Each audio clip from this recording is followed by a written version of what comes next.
There are two things that a person has to know in order to improve their performance. You might ask yourself if you know them. Well, now, this is pretty obvious. You have to know where you are and you have to know where you're going. And then you have to get going. And you might say that, wow, everybody knows that. And of course that's true.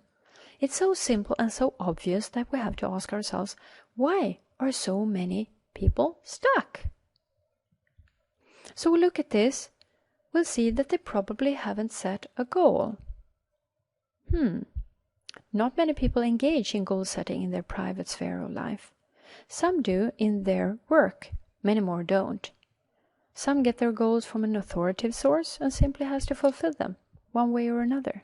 And the world is full of all these good goal-setting books. They tell you that you've got to be very specific about where you're going, you have to get it in writing. But you may also know that there are an awful lot of people who have done very well who do not have specific goals, and they do not have it in writing. Now, if they did have it in specific and in writing, it probably comes out that they will do even better. But there are a lot of people doing very well, earning millions of dollars, building very interesting companies, and they don't have a specific plan. So I have to say, I don't think that is what it is. Now, you see, for example, Bob Proctor, he was studying this subject like a scientist. He wanted to know, why did he change so incredibly in such a short amount of time? He changed his income from $6,000 to $175,000 in 1 year. He started out unwealthy, unhealthy, and unhappy, and turned out wealthy, healthy, and happy. Well, he found that the answer wasn't there in the goal setting. The answer lies right there where you are. The average individual really doesn't know where they are. Oh, they know where they are geographically, or at least I would think most of them do. Although at times you might wonder about that. But do they know where they are psychologically? Do they even know who they are?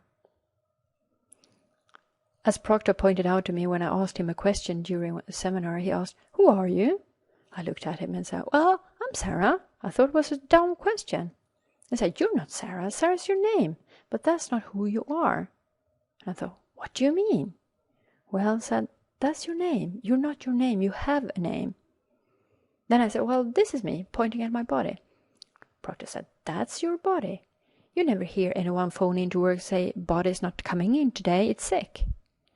You see, I am not a body. I have a body. I have a hand." Well, people have results too, but we are not our results. We are not our body and we are not our hand. See, the problem is that we go right through our educational system and come out and know virtually nothing about ourselves. We could have a doctorate's degree in law and still not know who we are. So do you see, this is where our problem is. Here, where the red circle is. It's our current results, and people are stuck. They're truly stuck. And they're stuck because of paradigms.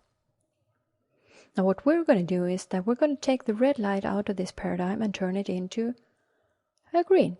Because we've found by taking and altering that paradigm, everything in our life begins to change. It doesn't change a little bit. It changes dramatically. Now the beautiful truth about this is that it works for anyone. It will work for anyone at all. It really doesn't matter who it is. So, you can take this to your life, your company, or your family and get them involved. See, the truth is, everyone can be more productive. So take this to your heart. Education doesn't mean teaching people what they do not know. It means teaching them to behave as they do not behave. That's when you get true developmental results that last.